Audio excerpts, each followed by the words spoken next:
Good morning everyone. अभी हम Haryana board की कुछ नीतियों में बदलाव हुआ है। 10वीं कक्षा के विद्यार्थी साल में 2 बार दे सकेंगे वार्षिक परीक्षाएं। पहली बार में फेल हुए या कम अंक आए तो दोबारा दे सकेंगे। 1 फरवरी व दूसरी बार जुलाई में होगी वार्षिक परीक्षा।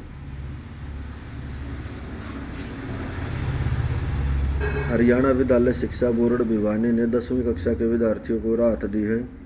अब गुजरात की तर्ज पर साल में 2 बार वार्षिक परीक्षाएं होंगी। यानी जिन बच्चों के पहली परीक्षा में कम अंक आए या फेल हुए हैं वे दोबारा होने वाली परीक्षा में हिस्सा ले पाएंगे। दोनों बार की परीक्षाओं का बेस्ट स्कोर फाइनल माना जाएगा। पहले यह प्रयोग 10वीं कक्षा में इसी स्तर से किया जाएगा। सफल रहे तो इसे 12वीं कक्षा में भी लागू किया जाएगा। बोर्ड की ओर से कहा गया कि यह प्रस्ताव इसी सप्ताह एकेडमिक अफेयर्स कमेटी में रखा जाएगा। दूसरी परीक्षा में भाग लेना बच्चों पर निर्भर करता है।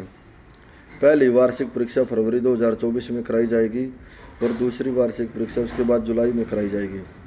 बोर्ड प्रशासन इंटरनल असेसमेंट के अंक भी बच्चों के स्वयं देने पर विचार कर रहा है। अब तक स्कूली स्तर पर इंटरनल असेसमेंट की जाती थी। गुजरात बोर्ड की तर्ज पर फैसला। भिवानी बोर्ड का एक डेलीगेट बोर्ड चेयरमैन के नेतृत्व में बीते सप्ताह गुजरात गया था। गुजरात बोर्ड भी साल में 2 बार वार्षिक परीक्षाएं करा रहा है।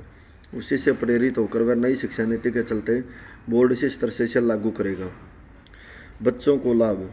अमूमन देखने में आता है कि कई बार बच्चा परीक्षा के दौरान या उससे पहले किन्हीं कारणों से अच्छी तरह से तैयारी नहीं कर पाता या बीमार होने के कारण परीक्षा नहीं देता।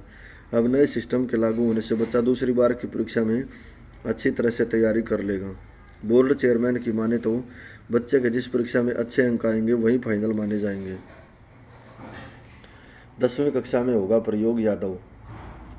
नई शिक्षा नीति के चलते अब वार्षिक परीक्षाएं 2 बार कराई जाएंगी। यह प्रयोगी सत्र से पहले 10वीं कक्षा में लागू किया जाएगा। 10वीं में सफल होने के बाद इसे 12वीं कक्षा में भी लागू किया जाएगा। फिलहाल इस प्रस्ताव को अगले सप्ताह होने वाली बोर्ड की एकेडमिक अफेयर्स कमेटी में रखा जाएगा। वीपी यादव, चेयरमैन, हरियाणा विद्यालय शिक्षा बोर्ड भिवानी।